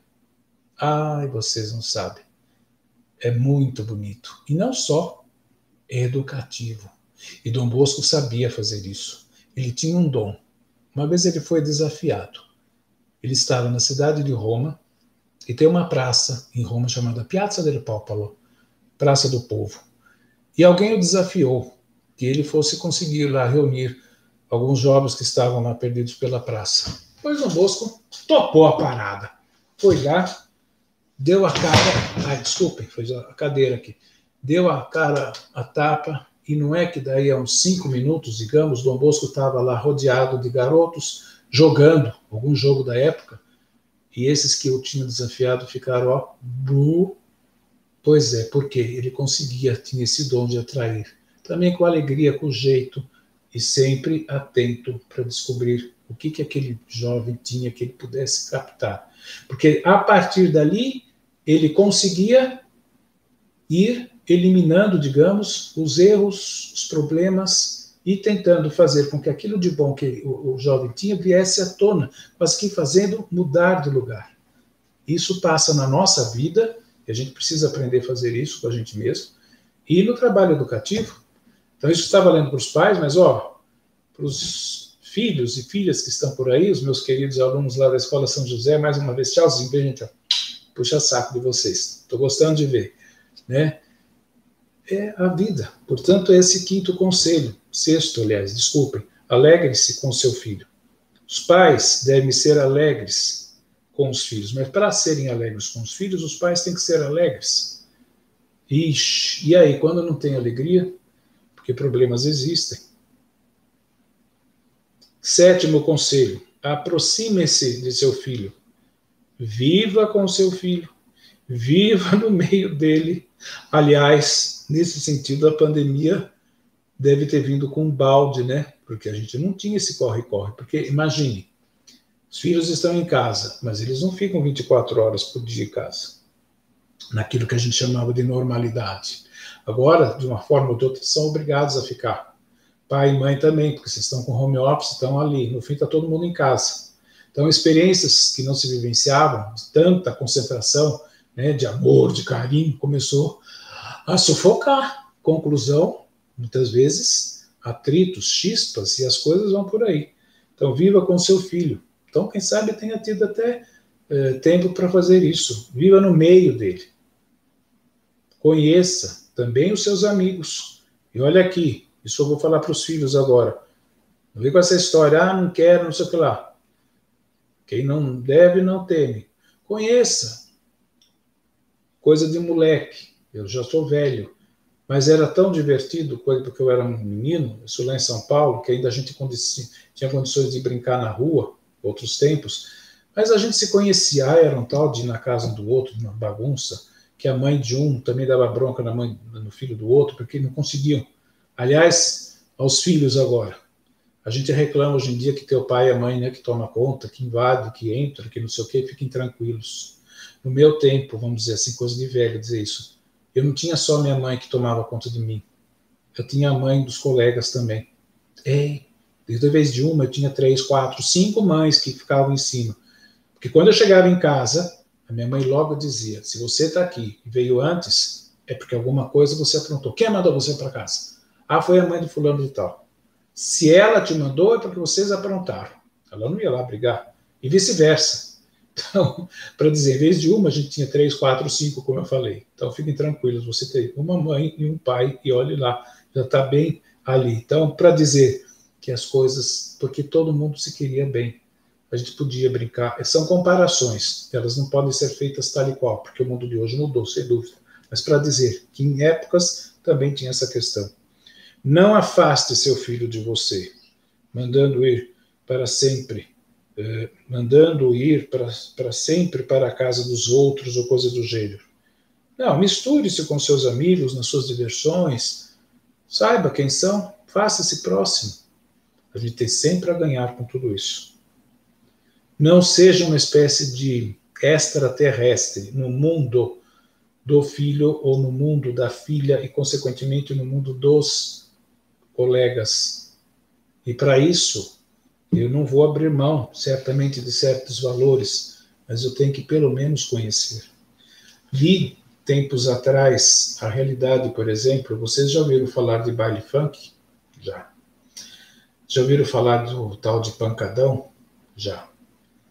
E eu li uns artigos, um inclusive era parte de um doutorado, descrevendo o que acontece em certos bailes.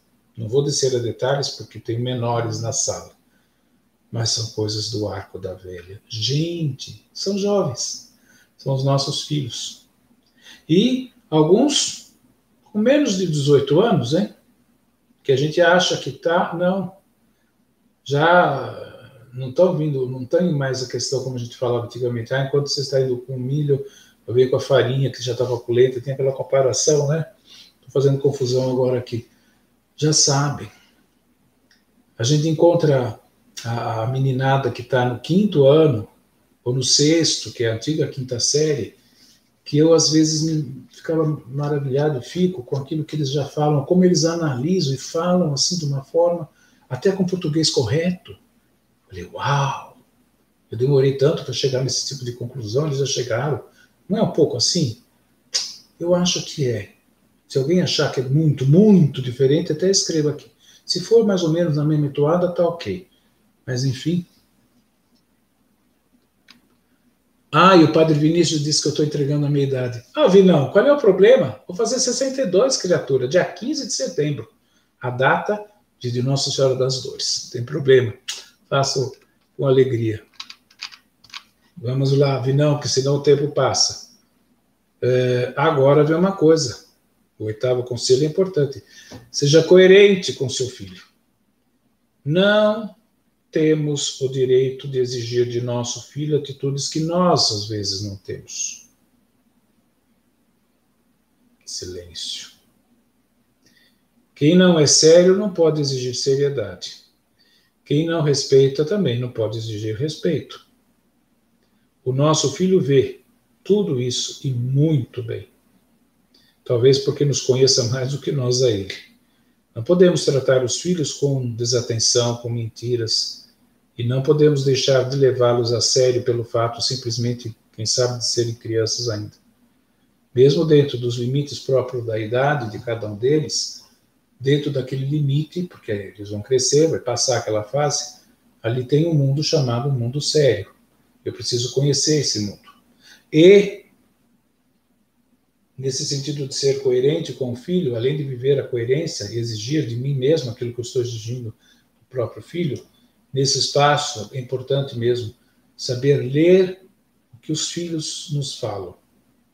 Ou melhor, saber ouvir o que os filhos nos falam. Ouvir mesmo. Tá, depois você vai dizer um não, um sim, depende.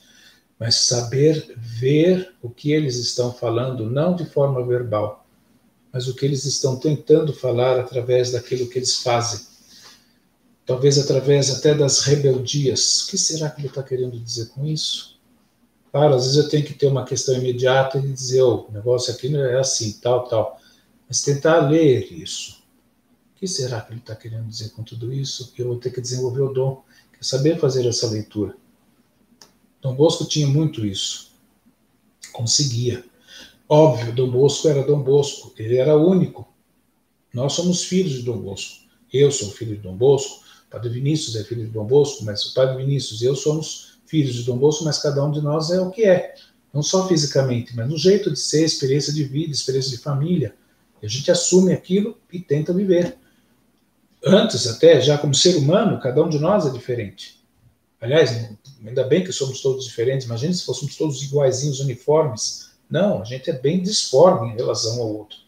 Por isso que não dá para querer que a gente seja todo mundo igual. Por isso que dá tanta rolo, tanta confusão. A gente tem visto, não tem? Pela televisão, todas essas demonstrações, eu diria, não só de ignorância no sentido da palavra, que é de não conhecer alguma coisa, né? Com essa terminologia negativa do não, de negar o conhecimento, mas de negar o mundo que nós estamos vivendo, que é esse mundo aberto, amplo. Mas eu não concordo com tudo. Ninguém pediu para concordar, mas de saber que existe. Não dá mais para sair por certos caminhos. Parece que a gente volta, como dizia o nosso amigo Platão, filósofo, para a caverna. Fica escondido, parece que lá está seguro. Está nada. Né? Olha lá quanta coisa vem. Outro conselho, o 9, prevenir é melhor do que remediar, né? Você pensou nisso? Dom Bosco, de um modo geral, vai dizer assim que prevenir é melhor do que castigar o seu filho. Quem é feliz não sente a necessidade de fazer o que não é direito. Eu me sinto feliz, seu filho se sente feliz, você se sente feliz. Deixa eu ver quem mais aqui. Olha os nomes que eu tenho aqui: Renata, Monique, Érica, né? O Vinícius, o Danilo, quem mais que estava por aqui? O Luca. Vocês se sentem felizes? Vocês estão do lado do pai e da mãe aí, responda, digo sim ou não. Né?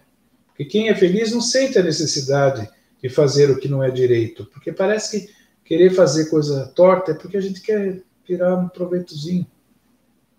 O castigo magoa. A dor e o rancor ficam e separam, às vezes, você do seu filho. Isso também não é uma fórmula fixa, hein? Pense pelo menos 2, 3, 7 vezes antes de fazer um castigo. Isso não quer dizer que você não vá fazer um castigo, hein? Dom Bosco também tem o seu manualzinho, as suas orientações para os castigos. Como aplicá-los, se for o caso. A criança precisa ser educada enquanto é criança. No livro do Antigo Testamento, o livro do Eclesiástico, diz o seguinte: Aquele que dá ensinamentos a seu filho será louvado por causa dele. E ainda mais, a criança entregue a si mesma torna-se temerária.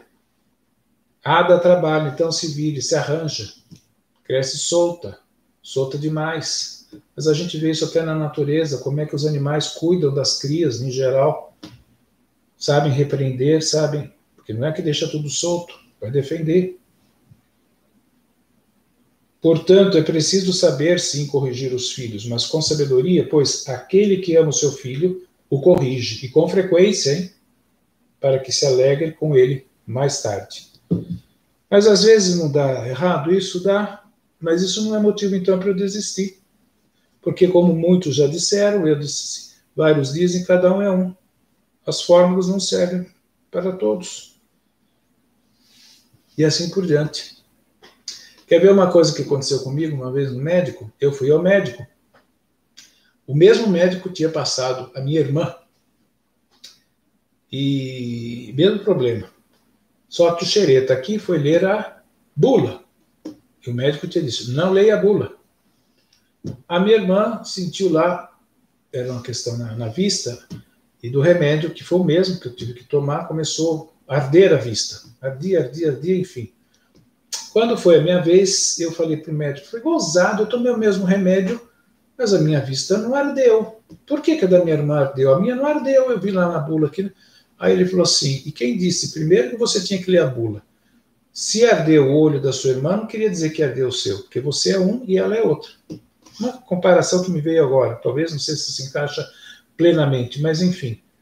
Então é nesse aspecto, vou ler até o finalzinho desse último conselho aqui, que eu falei. É preciso saber corrigir os filhos, sim, mas com sabedoria, pois aquele que ama o seu filho o corrige com frequência, para que se alegre com este seu filho ou com essa sua filha mais tarde. Porque pode acontecer o contrário. E depois, se acontece, não vai cair também no desespero, dizer, onde foi que eu errei? Às vezes não errou. Não se esqueça que o seu filho é seu filho, ele é uma outra pessoa, que ele também vai acabar dizendo que ele vai aceitar ou não daquilo que você está ensinando, falando, demonstrando, testemunhando e etc. Mas é sempre um outro. Um exemplo que me vem sempre da escola. Coordenação pedagógica, lá vem o Zé da Silva, pegar um nome assim fictício. E ele me ouviu em todos os arrazoados que eu pude fazer e imaginar. Ele olhou bem para mim e disse, padre, eu estudo nessa escola desde o infantil. Toda essa verborreia eu conheço, de A a Z. Mas nenhuma dessas questões, desses conselhos, me dizem mais nada. Não que eles não sejam bons. Eles são bons, eu não estou negando os conselhos que o senhor está me repetindo, que a escola sempre incutiu, que passa também pelo coração da minha mãe e do meu pai. Mas, na atual conjuntura, no espaço de tempo da minha vida que eu cheguei, ele estava no 2º ano do ensino médio. Eu digo para o senhor, não me dizem mais nada. Olha, eu confesso que até hoje eu lembro dele, tanto que eu estou falando com vocês. Porque eu senti na hora uma frustração de ser educador, porque por mais que eu tentei, eu não consegui descobrir, como o Dom Bosco lá atrás, onde estava a cordinha para fazer soar esse instrumento. Mas isso acontece. Então eu sinto, mas ao mesmo tempo não vai além disso, porque ele também teve a sua opção para dizer. E chegamos ao 10º e último conselho. E a alegria de receber aqui, entrando o padre Vinícius, alegre, sorridente, olha ele lá, com o seu violão, reze com o seu filho. No princípio pode achar até estranho, mas pelo que vocês andaram fazendo alguns comentários, eu deixo esse desafio. Rezem, orem com os filhos de vocês. E não falo aqui de fórmulas somente. Rezar um Pai Nosso, uma Ave Maria, um Glória ao Pai. Também. Isso são as fórmulas importantes e nós as utilizamos, são bíblicas. Mas eu falo também da oração quanto diálogo seu com Deus, seu, do pai, da mãe, junto com o filho, que juntos vão dialogar, que vão orar com Deus. Eu digo desse espaço. Talvez no começo possa até ser estranho, mas enfim. Mas a religião precisa ser alimentada. Quem ama e quem respeita a Deus vai amar e respeitar o próximo. E o seu filho é seu próximo. Quando se trata de educação, não se pode deixar de lado esse aspecto. A educação integral do ser humano, da criança, obviamente, envolve a educação do corpo, da mente e do espírito. Esse é o grande último conselho que a gente tira de toda essa vida, de tudo aquilo que Dom Bosco viveu, e no viver foi ensinando, e no ensinar atraiu tantas pessoas jovens que quiseram ficar com ele, e que no passar desses séculos, do final do século XIX, todo o século XX e século XXI, estamos nós aqui hoje, às 21h28 de uma bela segunda-feira de agosto, 10 de agosto, tendo esse papo tão gostoso. Da minha parte, eu vou encerrando. Vi que, além das perguntas que vocês fizeram, de fato, o que eu quero deixar, já respondi.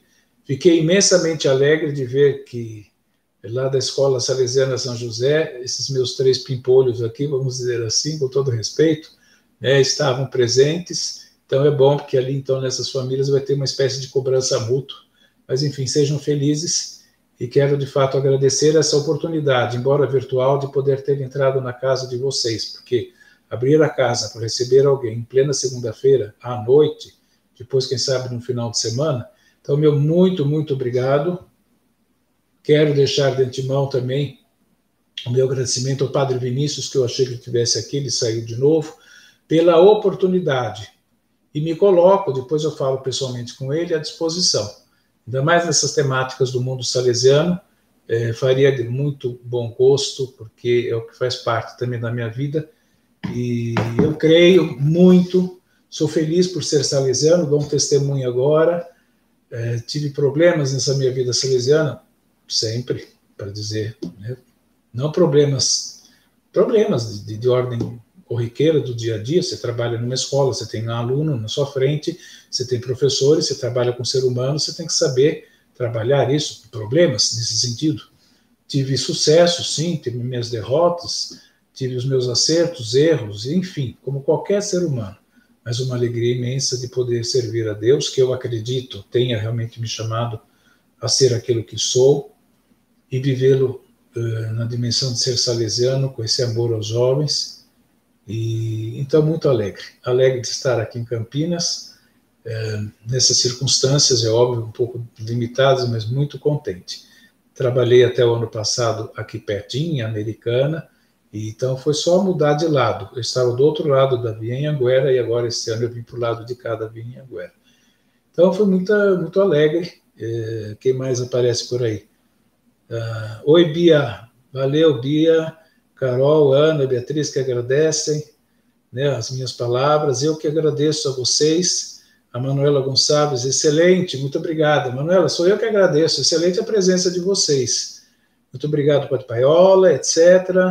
Quem mais aqui? O Tiago Barão, obrigada por essa live, muito aprendizado, embora a gente teria vontade de ficar falando, porque eu adoro falar, mas também não quero cansar a todos, mesmo porque já são 21h30, são 1h30 que nós estamos aqui, prazerosamente, eu nem vi o tempo passar. Então, se eu não estou lendo mais agora as frases todas, mas levo a todos, porque fica aqui registrado no meu coração. E, se posso, dentro dos meus limites, garantir a todos vocês, pais, mães, um lugar especial nas minhas orações, porque é uma missão bonita, uma vera vocação, e também nos tempos que nós vivemos. Que se sempre cada tempo teve os seus desafios, os desafios pelos quais a gente passa no hoje da história são grandes, e os que virão depois serão outros, e aí a gente vai ter também o jogo de cintura. Somos brasileiros, jogo de cintura, jeitinho a gente sempre sabe dar, às vezes até exagera, então que Deus abençoe a todos, e eu gostaria mesmo, como diz lá a Keila, Danilo, amém, obrigado, A Daniela, mais uma vez, que se manifesta. Valeu, Dani. Muito obrigada, padre. Palavras inspiradoras e animadoras. A vida de Dom Bosco, além de fascinante, é realmente uma grande lição. Olha, uma vez me perguntaram, não só a mim, mas a outros salesianos, como é que a gente consegue ser assim tão apaixonado por Dom Bosco? Porque muitos salesianos estudam a vida de Dom Bosco. Os caras, sabe quando você vai o cadáver para fazer a autópsia, a gente vai vendo esse Dom Bosco. Muitas coisas que a gente achava que ele tinha falado, não falou, que ele foi original, não foi, enfim, a gente vai destrinchando. E quanto mais a gente vai destrinchando, mais a gente vai amando esse Dom Bosco. Por isso mesmo, por ver alguém que, na sua normalidade como ser humano, foi aberto a essa graça de Deus e conseguiu viver no seu jeito do dia a dia a sua santidade e motivando a tantos outros a buscar essa santidade. Façamos nós agora parte desse grande grupo, dessa grande família salesiana. Você, eu, nós todos. Desanima não. Eu quero encerrar, então, pedindo a Deus que abençoe a todos vocês e confiar, né, esse momento de oração, aquela que é a inspiradora de Dom Bosco, a nossa mãe auxiliadora. Assim como ela esteve no início. Ah, tá. Gente, eu estava esquecendo. Ela disse que lá do céu, quando ela está junto do filho, ela também olha para cada uma de vocês, mães, para cada um de vocês, pais, porque ela foi mãe, e foi mãe de Jesus. Tá bom? Rezemos juntos, vocês, eu aqui. Ave Maria, cheia de graça, o Senhor é convosco. Bendita sois vós entre as mulheres, e bendito é o fruto do vosso ventre, Jesus. Santa Maria, Mãe de Deus, rogai por nós, pecadores, agora e na hora de nossa morte. Amém. E eu convido o Padre Vinícius, que está aqui, Vinão, venha cá, para que a gente encerre esse momento dessa live, que, repito, muito obrigado, viu, de coração. Adorei, faço agradecimento na frente também do Padre Vinícius, para que a gente dê junto essa bênção. Vou deixar a Santinha aqui no cantinho, né, para ela aparecer, né? Então, que pela intercessão de Maria desça sobre todos vocês a bênção desse Deus que tanto nos ama. Pai, Filho e Espírito Santo. Amém. Gente, fiquem com Deus. Obrigado de coração. E desculpe qualquer coisa.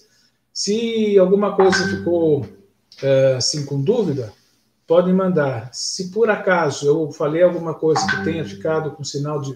Não tenha intenção nenhuma de querer, às vezes escapa alguma palavra, espero não ter escandalizado ninguém. Tá?